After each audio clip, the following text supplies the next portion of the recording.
Então, olá pessoal, tudo bem com vocês? Vamos apresentar aqui mais um assunto de biologia, do capítulo 3, que é as bases moleculares da vida. Para vocês acompanhar esse assunto, no caso vocês podem estar acompanhando as páginas 44 a 48. Mais ou menos essas páginas que foram utilizadas para esses conteúdos. Então bora lá. Então começando aqui falando sobre a química e a vida, que fala que o desenvolvimento da química orgânica dos séculos 19 e 20 foi fundamental para o desenvolvimento da biologia. Até as primeiras décadas do século 19, o estudo de substâncias orgânicas não progrediu pelo pensamento de que não se poderia ser criado em laboratório, no caso as moléculas orgânicas. Porém, no ano de 1828, o químico alemão Friedrich Wöhler conseguiu sintetizar ureia em laboratório. Então isso ocorreu em 1828, que no caso por meio de cianeto de prata e fluoreto de amônio conseguiu-se a síntese da ureia, que representou um marco na história da química orgânica, pois antes só acreditava que os compostos orgânicos só poderiam ser produzidos por seres vivos, animais e vegetais. Então aqui, nessa outra parte, que os componentes da matéria viva, que diz que um passo importante para o progresso tanto da química quanto da biologia foi o desenvolvimento da teoria atômica, e segundo a qual a matéria é constituída por moléculas invisíveis, ou seja, que não pode ser vistos a olho nu, chamados de átomos. Esses átomos, como vocês já podem ter visto nas aulas de química, são basicamente a unidade básica da matéria, que consiste no núcleo central e a carga elétrica positiva, envolto por uma nuvem de elétrons de carga negativa, que essa é a composição de um átomo. E aí, de acordo com a teoria atômica, as substâncias são substâncias existentes na natureza, são combinações de 89 elementos químicos diferentes.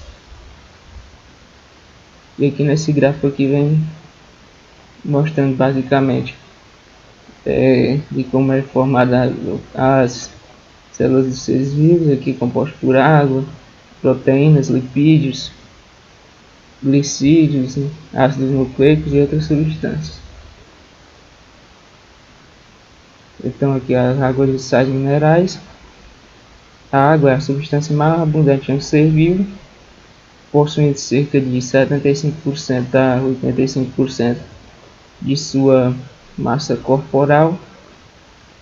A molécula da água, cuja fórmula química é H2O, ela constitui-se de um átomo de oxigênio unido por ligações covalentes e dois átomos de hidrogênio.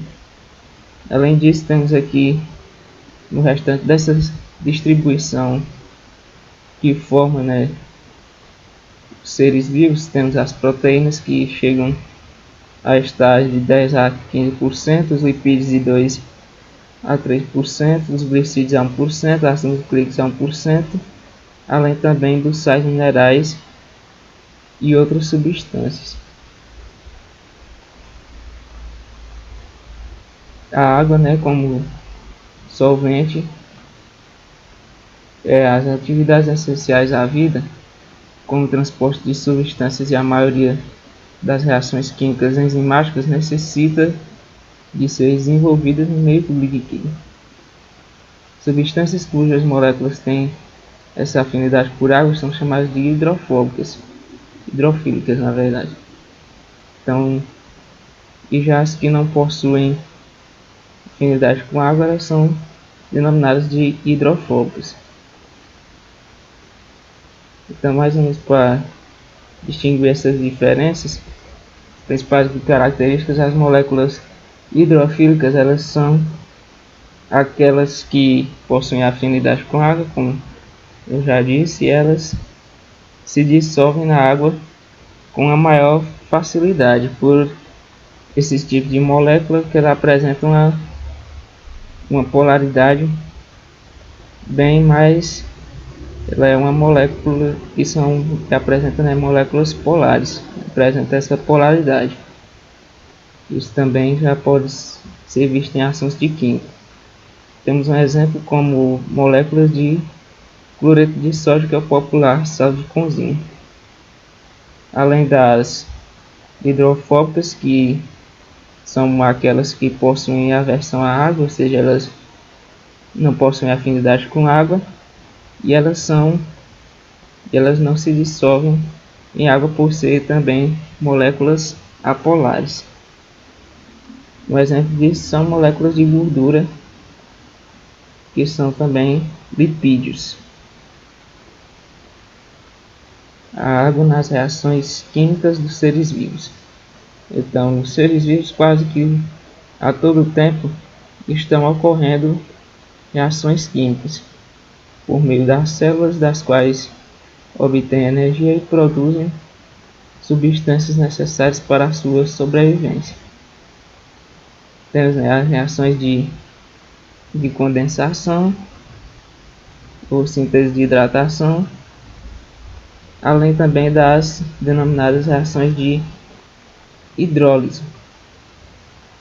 Então, no caso, uma reação de condensação, ela é uma reação química em que duas moléculas se combinam para formar uma única molécula apenas, descartando outra molécula menor durante o processo.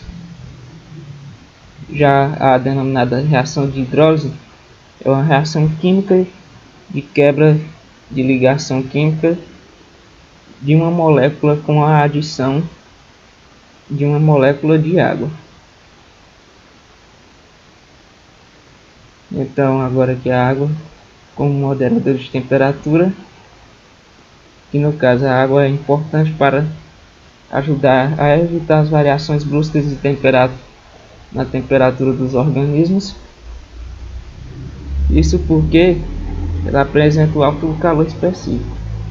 Nesse caso aí, o calor específico, que ela que no caso é uma grandeza física, para denominar esse termo, sendo assim capaz de absorver ou ceder grandes quantidades de calor a uma leve alteração de temperatura.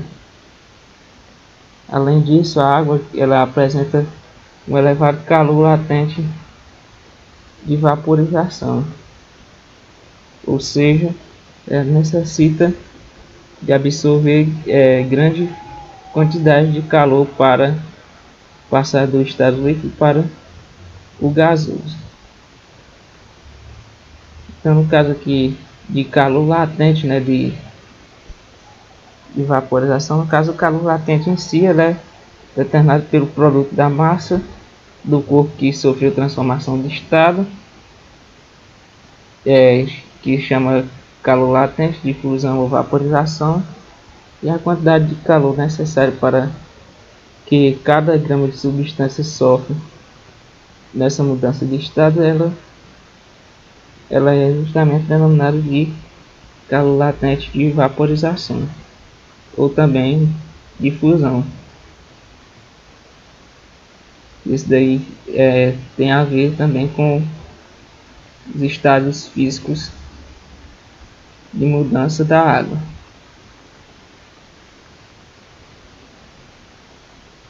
Então, importância biológica da coesão e da adesão da água. Essas duas propriedades da água são extremamente importantes para a vida. A coesão é o fenômeno em que as moléculas de água se mantêm unidas umas às outras por meio de ligações de hidrogênio. Então essas moléculas vão estar bem juntas, no caso por meio de ligação de hidrogênio. Caso podemos ter como exemplo justamente a molécula da água. E a adesão, né, é o fato de que as moléculas de água, por serem polarizadas, elas aderirem a superfícies constituídas por substâncias polares. Então, falando mais um pouco aqui sobre a coesão, ela tem, né, a capacidade de que uma substância tem de permanecer unida, resistindo à separação. Podemos observar que uma coesão em uma gota de água sobre uma superfície, formando uma espécie de película resistente, pois as moléculas estão fortemente aderidas umas às outras, ou seja, as moléculas estão bem unidas. E no caso a adesão, também além das de coesão, a água também pode aderir a outras moléculas. Isso pode ocorrer graças à sua polaridade. A água ela tende também a atrair e ser atraída por outras moléculas polares, e essa atração entre as moléculas de água e as moléculas polares é justamente a adesão, no qual as moléculas de água elas não se ligam com moléculas apolares, ou seja, não há adesão. Por isso, ela se distribui igualmente sobre uma superfície encerrada e forma gotículas separadas sobre elas, pois a cera ela é apolar. Então aqui, por fim, temos aqui falando sobre os sais minerais e sua importância biológica, no qual os sais minerais são substâncias inorgânicas formadas por íons, muitos deles fundamentais para o bom funcionamento dos seres vivos.